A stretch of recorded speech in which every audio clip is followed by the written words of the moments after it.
Well, for what it's worth, our Sunday has been a fairly decent day. We've had on and off showers in the area, of course, but at least your feel out there, it feels a little more fall-like than we were seeing. So here's your current observation of Savannah Hilton International Airport. 81 degrees. Winds out of the east-northeast are starting to pick up, though. They've been around 10 to 15 miles per hour if you do factor in those gusts.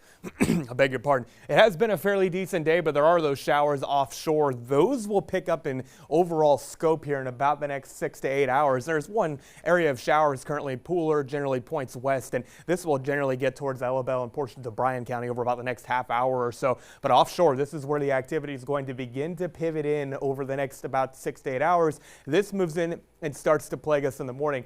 Indirectly associated with Tropical Storm Imelda, by the way, named at 2 p.m. 40-mile-per-hour maximum sustained winds. It is currently located generally over the central Bahamas, and it will track through portions of the northwestern Bahamas tonight before making a sharp right-hand turn Monday into Tuesday. Generally speaking, should be moving east-northeast by about the early portions of Wednesday. The cone is very far from us. This is where the center tracks 2/3 of the time, but impacts are the main issue, and those stretch well outside the cone. But thankfully, things are trending down in terms of the severity of impacts here. 60% chance of showers and embedded thunderstorms, though, tomorrow, and temperatures will at least be fairly mild, but there will be gusty showers at points, and this generally sticks around even into the latter portions of the day. In the evening, things will start to improve, though, by the time you get towards the latter half of Monday, because rain will begin to taper off, of course. But northeast winds of 25 to 35 mile per hour, and with your factoring in gusts along the immediate coast, are expected. Also, this onshore flow is going to pile water, generally speaking, in a lot of the tidal rivers here, of course, and minor coastal flooding is anticipated, but not thinking full-blown storm surge by any means.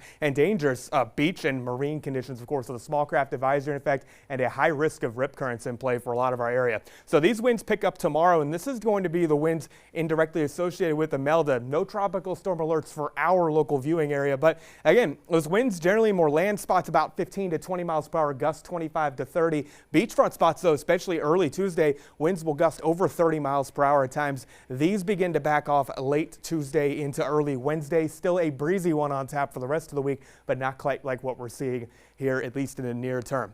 There's Imelda starting to get some decent thunderstorm activity near its center, and look at this plume of tropical moisture going northward with it.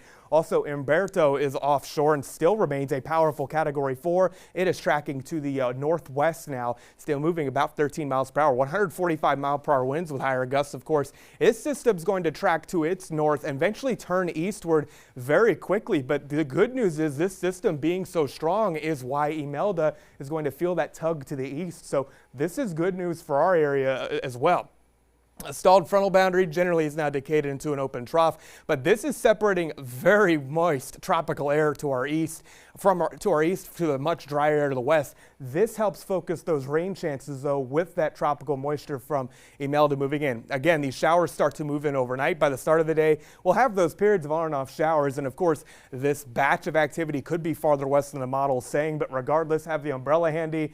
You may just want to have a raincoat because of the winds picking up as well. But generally speaking, this on and off theme of showers and storms continues for portions of the area. More of this also on tap for you into your Tuesday. A look on our waters. There is a small craft advisory in effect beginning at 10 a.m. on Monday. That carries through the entire week due to high seas from both the winds indirectly associated with Imelda and Umberto well offshore, driving up surf as well through portions of the week. So mindful of that, not the best conditions for mariners at all. Well, again, we are dealing with the concerns with Imelda off to our southeast, but those showers and storms they'll be pivoting in, so indirect to minor impacts are anticipated, but we have fall-like air in store for the rest of the week, and we are definitely living for that, but we have to get over these indirect impacts first. All right, sounds good, not bad. No, not at all. I mean, Monday, Tuesday, sure, got to get through it, but looks like we have a nice end game, if you will, for the end of the week. Yeah.